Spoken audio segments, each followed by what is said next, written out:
Hi friends, welcome to my channel. ఈరోజు నేను ఈ వీడియోలో మీకు చికెన్ ఫ్రైని సింపుల్గా ఎలా చేసుకోవాలో చూపించాలనుకుంటున్నానండి. సో ఇక్కడ నేను చికెన్ ఫ్రైని తయారు చేస్తున్నాను చూడండి. సో ఇంతే సింపుల్గా మీరు కూడా తయారు చేసుకోవాలంటే ఈ వీడియోని మొత్తం చూడండి, స్కిప్ చేయకుండా.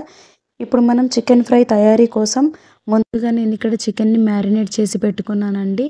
ఇప్పుడు మన చికెన్ ఫ్రై కోసం నేను ముందుగా స్టవ్ పైన ప్యాన్ పెట్టుకొని అందులో మన చికెన్ ఫ్రైకి సరిపడా ఆయిల్ వేసుకోవాలండి. ఆయిల్ వేసుకున్న తర్వాత అందులో మనం బిర్యానీ ఆకు, బిర్యానీ పువ్వు, అదేవిధంగా 2 లవంగాలు, 1 ఇలాచిని కూడా వేసుకొని వేయించుకోవాలండి.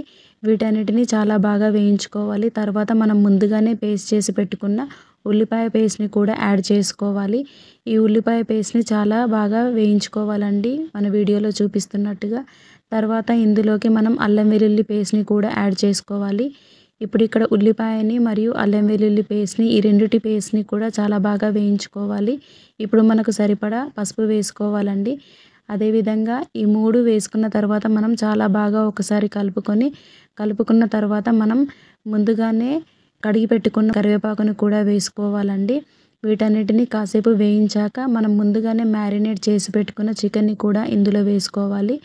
నేను ముందుగానే చికెన్లో పసుపు మరియు కారం, అదేవిధంగా కొంచెం నిమ్మరసం, అదేవిధంగా ధనియాల పొడి, కొంచెం కుడక పొడి, వీటన్నిటిని వేసుకొని నేను మ్యారినేట్ చేసి పెట్టుకున్నానండి.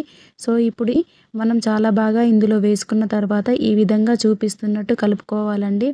అస్సలు అడుగంటకుండా కలుపుకోవాలి. మీడియం ఫ్లేమ్లోనే పెట్టుకొని స్పూన్తో కలుపుకుంటూనే చేసుకోవాలండి. ఇక్కడ చూపిస్తున్న విధంగానే అస్సలు నీటిని వేసుకోకుండా మనం ఈరోజు చికెన్ ఫ్రైని చేసుకుంటున్నామండి. కాబట్టి ఇది అడుగంటిపోకుండా ఈ విధంగా కలుపుకుంటూనే ఉండాలి.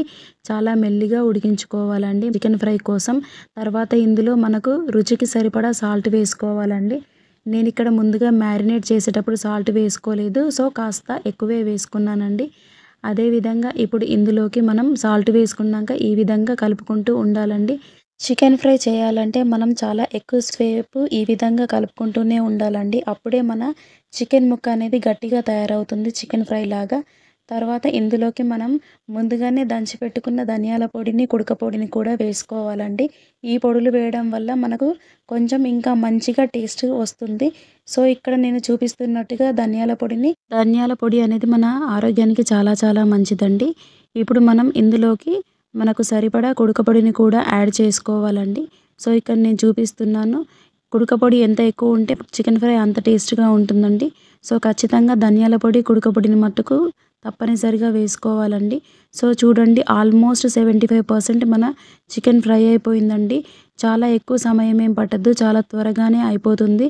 సో ఈ విధంగానే నెమ్మదిగా కలుపుకుంటూ మనం చికెన్ ఫ్రైని చేసుకోవాలండి. ఈ చికెన్ ఫ్రైని మనం చపాతీలోకి కానీ, పుల్కాల్లోకి కానీ, అదేవిధంగా ఎప్పుడైనా దోశ చేసుకుంటే దోశకు కూడా చాలా చాలా బాగుంటుందండి. సో ఇలాగే తిన్నా కూడా నార్మల్గా బాగుంటుంది. చాలా అంటే చాలా టేస్ట్గా ఉండే చికెన్ ఫ్రైని నేను మీకు ఈరోజు ఈ వీడియోలో చూపించానని అనుకుంటున్నాను. మీరు కూడా ఒకసారి ట్రై చేయండి. Please like, share and subscribe to my channel. Thank you so much.